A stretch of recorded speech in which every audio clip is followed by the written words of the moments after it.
Bismillahirrahmanirrahim. Assalamualaikum warahmatullahi wabarakatuh.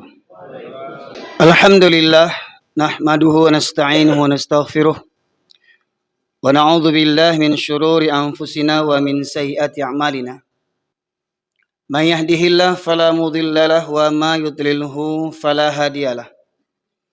Asyhadu an la ilaha illallah wahdahu la syarika lah. Wa asyhadu anna Muhammadan abduhu wa rasuluhu alladzi la nabiyya ba'dah.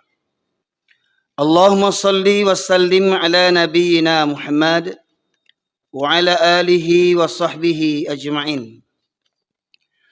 Qala Allah Ta'ala fil Qur'anil Karim, a'udzu billahi minasy syaithanir rajim.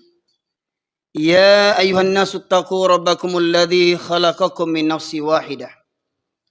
Wa khalaqa minha zawjaha wa batha minhuma rijalan katsiran wa nisaa. Wattaqullaha alladzi tasaaluna bihi wal arham innallaha kana 'alaikum raqiba.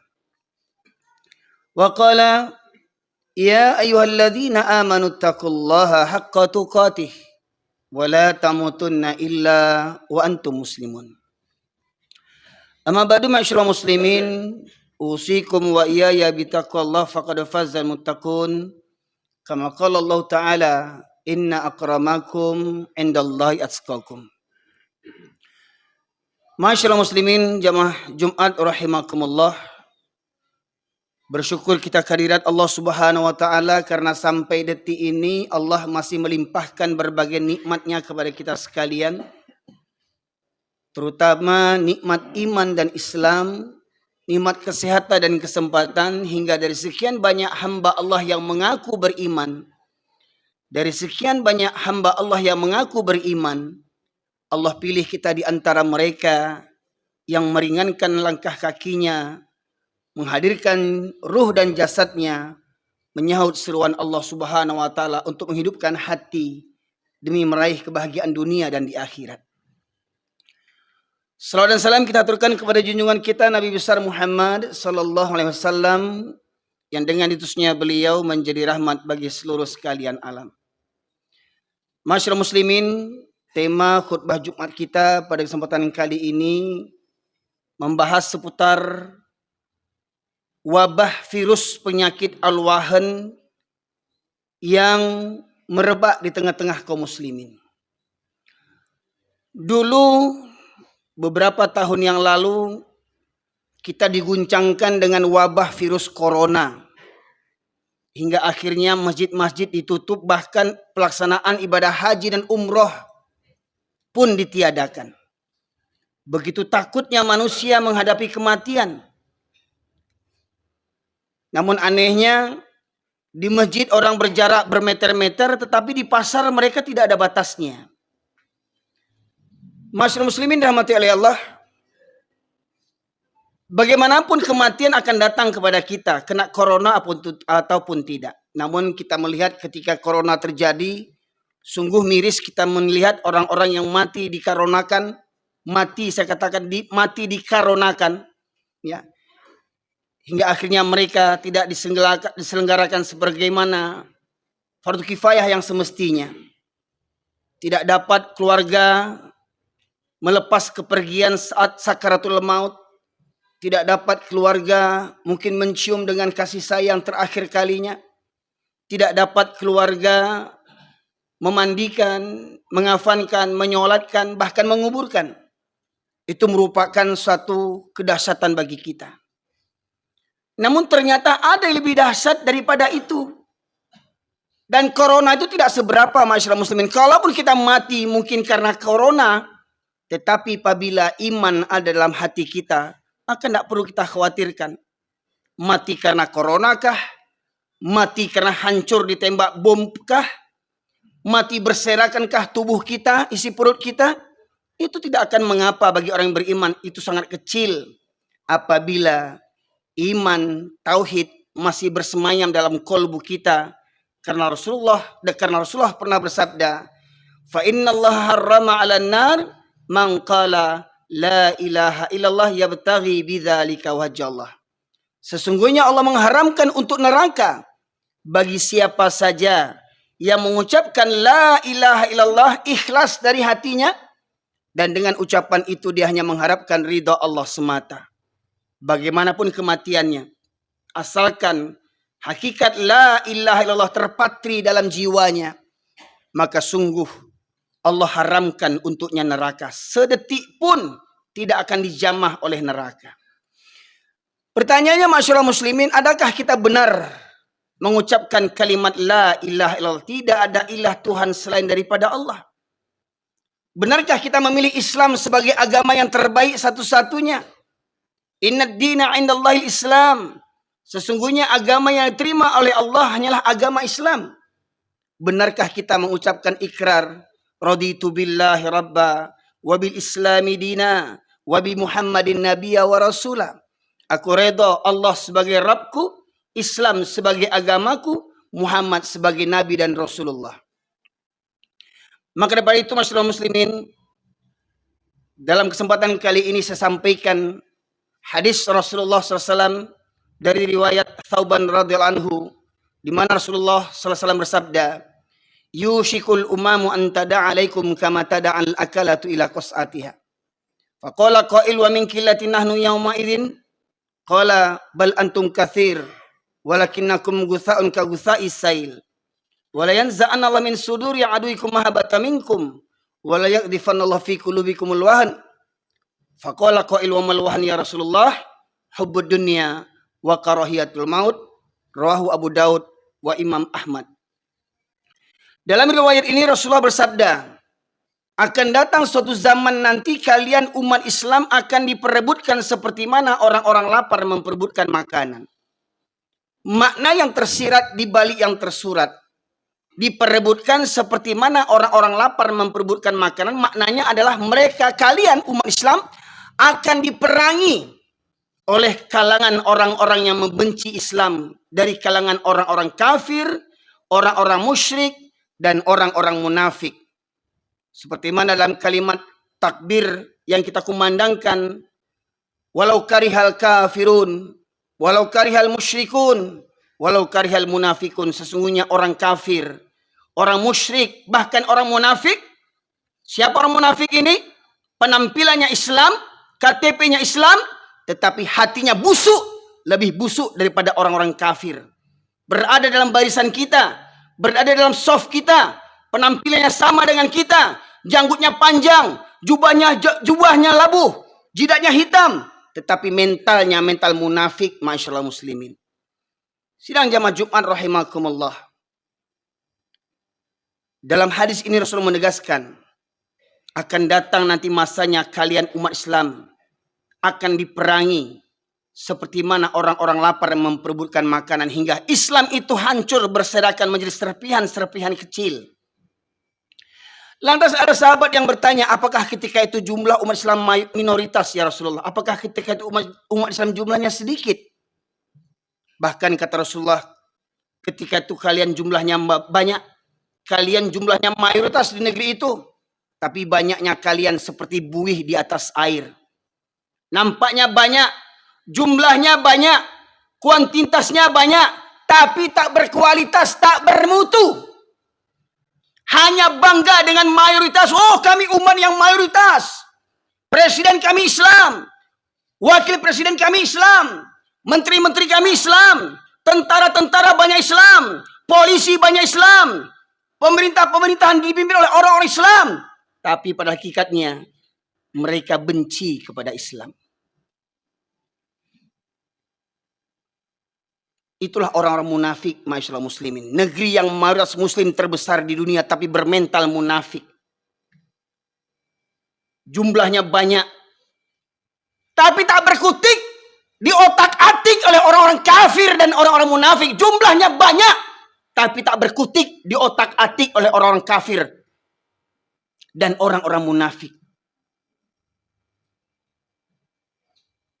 Kemudian Rasulullah menegaskan, jumlah kalian banyak ketika itu, tapi banyaknya akan seperti buih di atas air. Lantas Rasulullah melanjutkan, dan Allah cabut rasa takut musuh-musuh terhadap kalian. Kalimatnya, Allah cabut rasa takut musuh-musuh terhadap kalian. Karena pada hakikatnya orang-orang kafir, orang-orang musyrik dan munafik, pada hakikatnya mereka lebih takut kepada manusia dibandingkan kepada Allah Subhanahu wa taala. Coba lihat betapa banyak bawahan takut dengan atasan, diperintah untuk berbuat zalim. Bawahannya karena apa? Takut dipecat, takut tidak naik pangkat, takut dimutasi, takut anak bini tidak makan, takut hilang fasilitas negara yang selama ini dipakainya. Rumah dinas gratis, mobil gratis, segalanya gratis. Demi itu mereka mau taat kepada atasannya, tetapi mereka tak takut kepada Allah Subhanahu wa taala. Betapa banyak mental orang Islam seperti begitu hari ini, ma'asyiral muslimin. Tak tanggung, penampilan gagah, perkasa, pangkat tinggi, ya. Karena apa? Karena takut dipecat sama atasan, takut tidak makan, takut miskin, takut mati kelaparan. Tapi tidak takut kepada Allah Subhanahu wa taala. Jadi dalam penggalan hadis tadi, Allah cabut rasa takut musuh-musuh terhadap kalian. Jadi maknanya orang kafir yang segelintir itu, orang kafir yang sedikit itu, tidak merasa takut berada di tengah negeri yang penduduknya mayoritas Islam. Karena apa? Karena mayoritas umat Islam di negeri itu adalah orang-orang yang cinta dunia dan takut mati. Demi pangkat dan jabatan, rela memberikan suap kepada rakyat. Demi apa? Tolong coblos saya nanti. Ketika pileg, ketika pilpres, ini dananya sekian, modal pemilu sekian, miliar-miliaran, triliun-triliunan untuk modal pemilu. Demi apa? Menyogok, menyumbat mulut-mulut rakyat.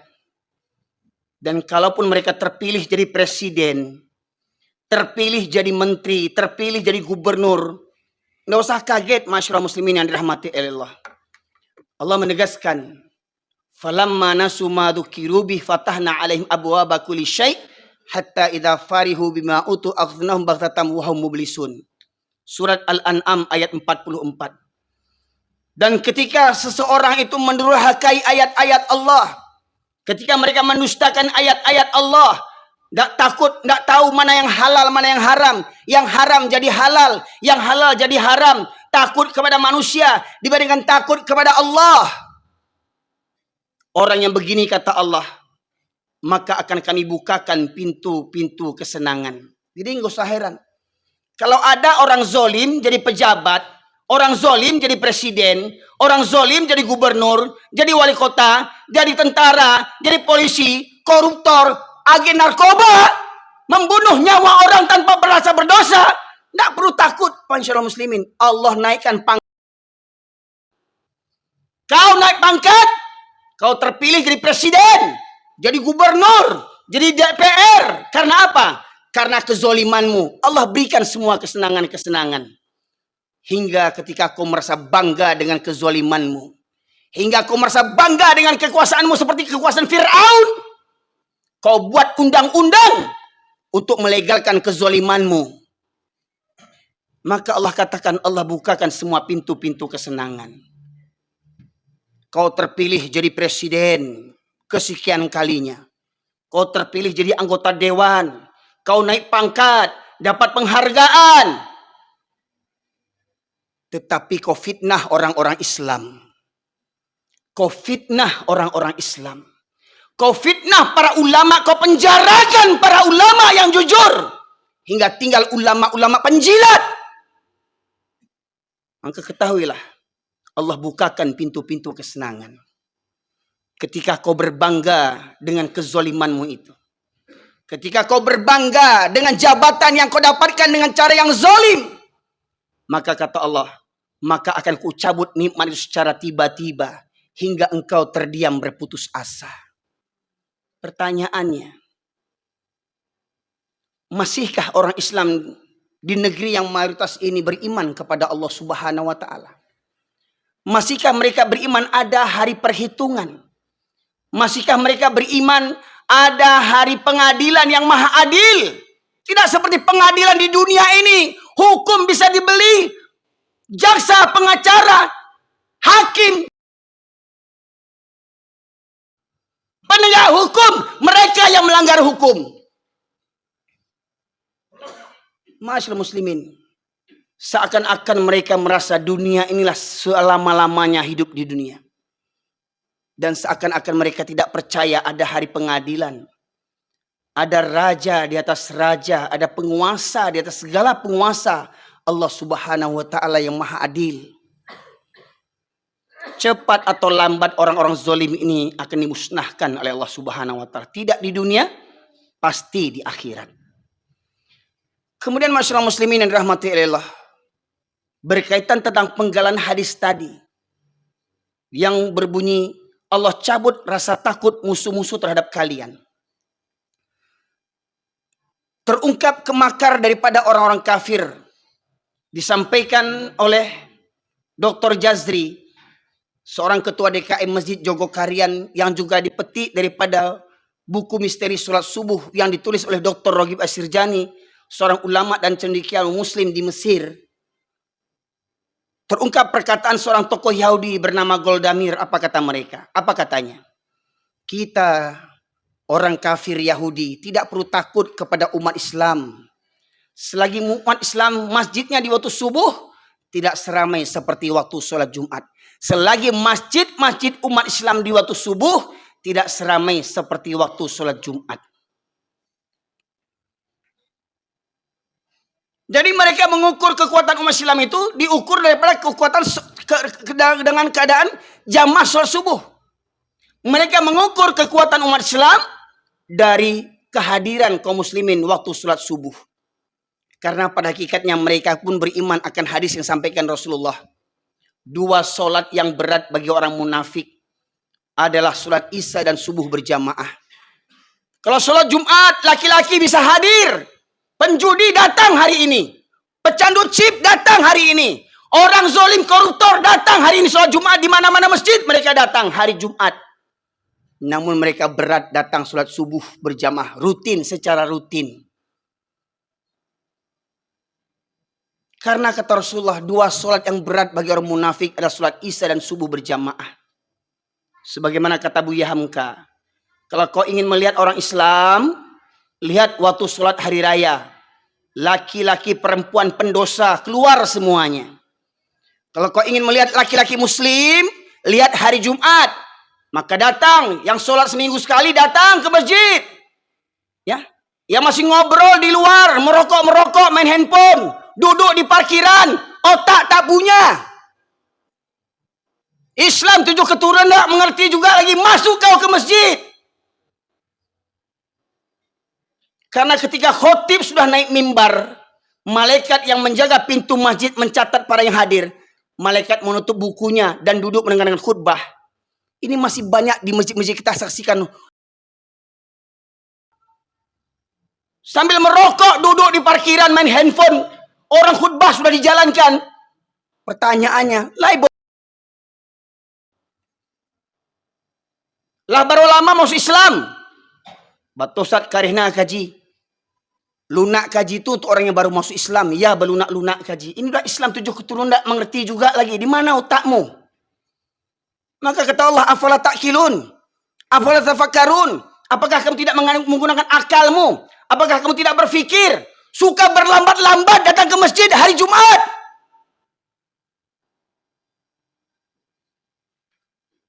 Jumlah banyak, tapi bagaikan buih. Bahkan kita melihat masih ada orang Islam yang keluyuran. Bawa angkot, bawa mobil, bawa motor kemana-mana. Sementara sholat Jumat sudah ditegakkan. Khutbah sudah dijalankan. Bagaimana mungkin ada orang Islam 7 keturunan sholat seminggu sekali. Kalau hari Jumat tidak sholat dia. Coba bayangkan. Oh kareh benar kaji kau. Utak awak tu yang kareh. Hati awak tu yang kareh. Kata Allah. Khatamallahu ala qulubihim wa ala sam'ihim wa ala absarihim risyawatun walahum adzabun azim. Allah kunci mati hatinya, pendengarannya dan penglihatannya, baginya azab yang pedih. Juga Allah menegaskan kepada orang-orang yang tidak tergerak hatinya ketika Allah memanggil dengan kumandang azan. Di masa sahabat ada namanya Abdullah bin Ummi Maktum. Menghadap Rasulullah dia berkata, "Ya Rasulullah, engkau tahu aku ini orang tua yang buta." Abdullah bin Ummi Maktum, orang tua lagi buta. "Aku tinggal sebatang kara. Rumah jauh dari masjid. Dari rumah menuju ke masjid jalan berliku-liku dan banyak binatang berbisa. Ada 6 kendalanya. Yang pertama, dia buta.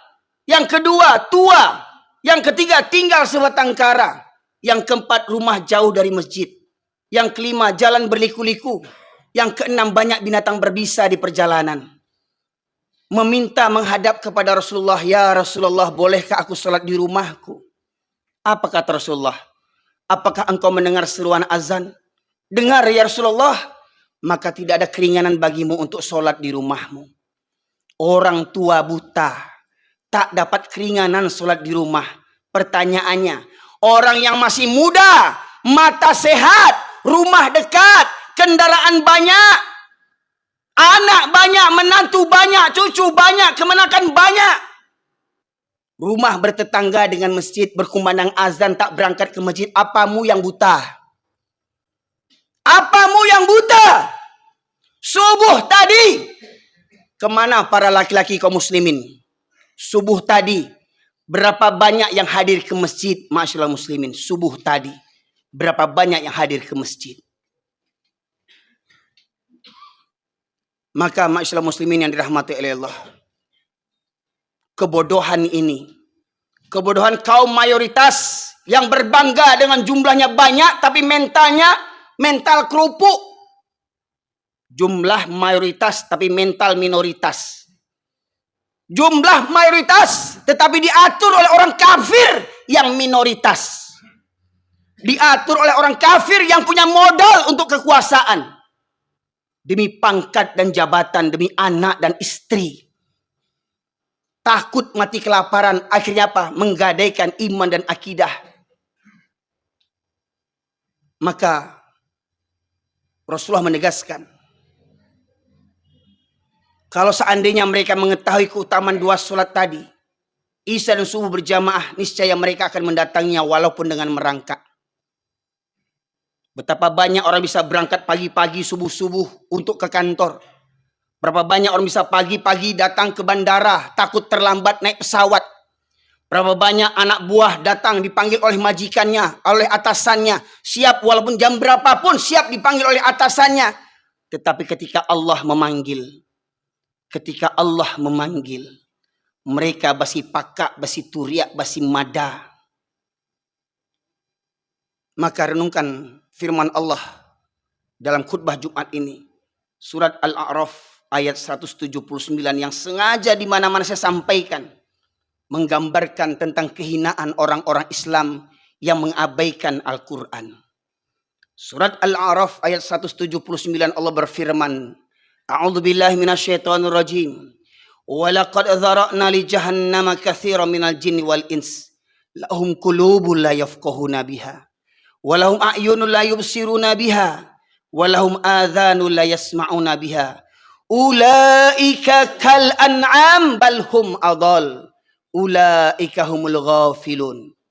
Dan sungguh akan kami penuhkan neraka jahanam banyak dari kalangan jin dan manusia.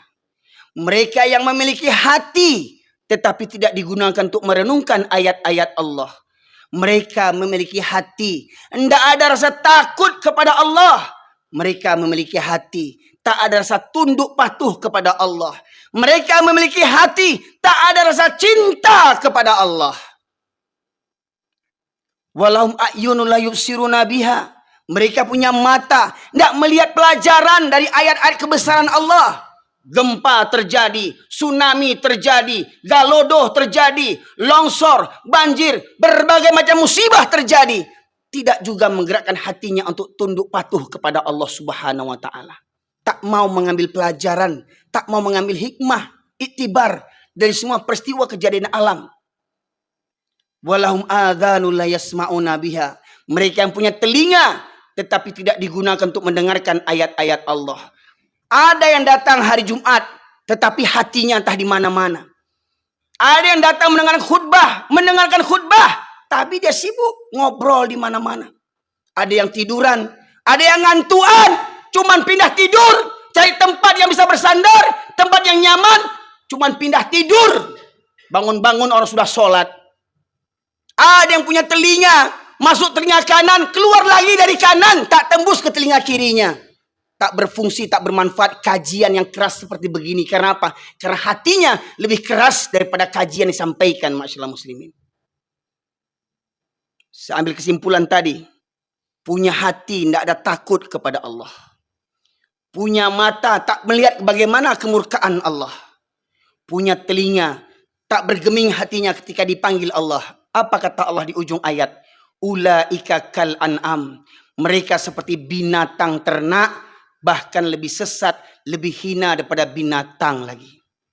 Pertanyaannya, yang rumahnya bertetangga dengan masjid, tidak berangkat ke masjid, manusia apa binatang? Orang yang kerja di masjid, contoh simpel mohon maaf, kuli bangunan, dapat proyek renovasi masjid, masuk waktu sholat, apa kata mandornya kepada anak buah? Hei, berhenti kalian kerja, jangan ribut, orang sholat. Orang pada sholat, kuli-kuli bangunan itu tak sholat. Pertanyaannya, kenapa? Karena kuli bangun itu bukan orang, dia kerja di masjid, tak tergerak juga hatinya untuk sholat, masyaallah muslimin. Bayangkan, tinggal berwudu masuk, sementara orang jauh-jauh datang ke masjid, orang sedang sibuk-sibuk datang ke masjid. Ini di masjid kerjanya, di masjid tetangganya, rumahnya berdekatan dengan masjid, berkumandang azan 5 waktu, tak berangkat ke masjid. Tapi kurang ajarnya, sekali ke masjid di depan imam tegaknya, sekali ke masjid di depan imam berbaringnya. Betapa kurang ajarnya, semasa hidup malas ke masjid. Sekali ke masjid berbaring di depan imam, tak ada adabnya. Itu manusia yang malas sholat, masyaallah muslimin.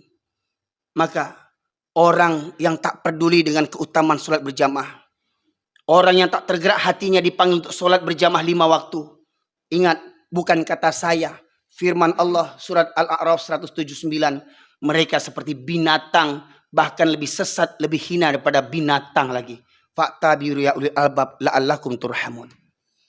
Allahumma salli wa sallim wa zid wa an'im wa tafaddal wa barik bijalalika wa kamalika ala zail ubbalik Abi Qasim Sayyidina wa maulana Muhammad salli wa sallim wa radiyallahu tabaraka wa ta'ala an kulli sahabati Rasulillahi alaihim ajma'in.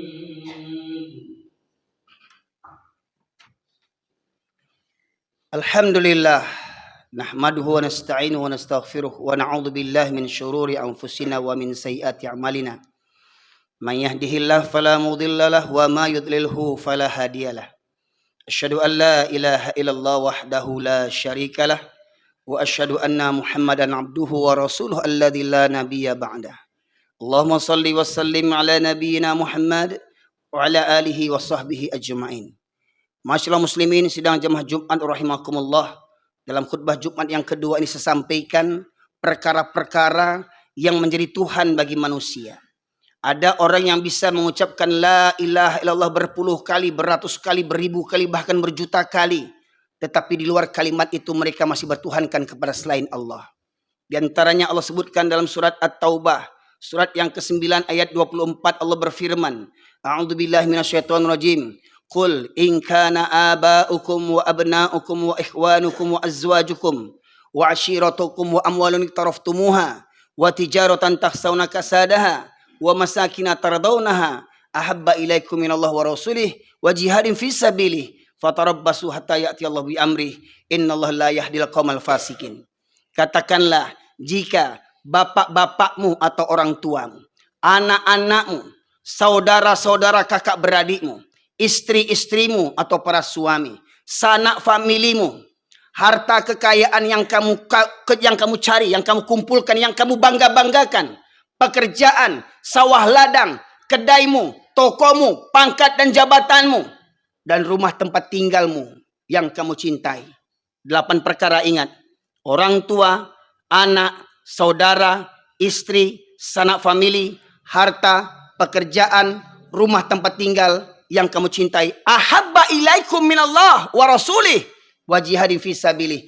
Apabila lebih engkau cintai daripada Allah dan Rasul dan berjihad di jalannya, maka 8 perkara tadi telah menjadi Tuhan selain daripada Allah Subhanahu wa taala. Pertanyaannya, apa yang menghalangi seorang laki-laki yang mengaku beriman, Islam 7 keturunan, KTP-nya Islam, tapi malas sholat berjamaah? Apa alasannya? Tak ada alasan kecuali 8 perkara tadi ini. Bahkan ada yang rajin sholat, tapi lebih senang sholat di rumah. Maka mereka bertuhankan kepada rumahnya, bangga dengan rumah yang dibangunnya. Tetapi mereka tidak memuliakan rumah-rumah Allah Subhanahu wa taala. 8 perkara boleh dicintai, tetapi jangan melebihi cinta kita kepada Allah dan Rasulnya serta berjihad di jalannya. Innallaha malaikatahu yusholluna 'alan nabi ya ayyuhalladzina amanu shallu wa sallimu taslima. Allahumma fil muslimin wal muslimat wal mu'minina wal mu'minat al ahya'i minhum wal amwat innaka qadiyal hajat. Rabbana zalamna anfusana wa illam taghfir lana wa tarhamna lanakunanna minal khasirin. Rabbana la tuzigh qulubana ba'da idh hadaitana wa hab lana min ladunka rahmah innaka antal wahhab. Allahumma arinal haqqa haqqan warzuqna ittiba'ah wa arinal batila batila warzuqna ijtinabah. Rabbana ighfir lana wa liwalidayna warhamhuma kama rabbayana shaghira. Rabbana hab lana min azwajina wa dhurriyyatina qurrata a'yun waj'alna lil muttaqina imama. Allahumma ansuril muslimin wal mujahidin fi Filistin. Allahumma ansuril muslimin wal mujahidin fi Filistin. Allahumma ansuril muslimin wal mujahidin fi Filistin ya Allah ya arhamar rahimin. Rabbana la tu'akhidhna in nasina aw akhtana. Rabbana wa la tahmil alaina isran kama hamaltahu 'alal ladzina min qablina. Rabbana wa la tuhammilna ma la taqata lana bih wa'fu 'anna waghfir lana warhamna anta maulana fansurna 'alal qaumil kafirin. Rabbana atina fid dunya hasanah wa fil akhirati hasanah wa qina adzaban nar. Subhana rabbika rabbil izzati amma yasifun. Wassalamun alal mursalin walhamdulillahi rabbil alamin. Nuqimus shalah.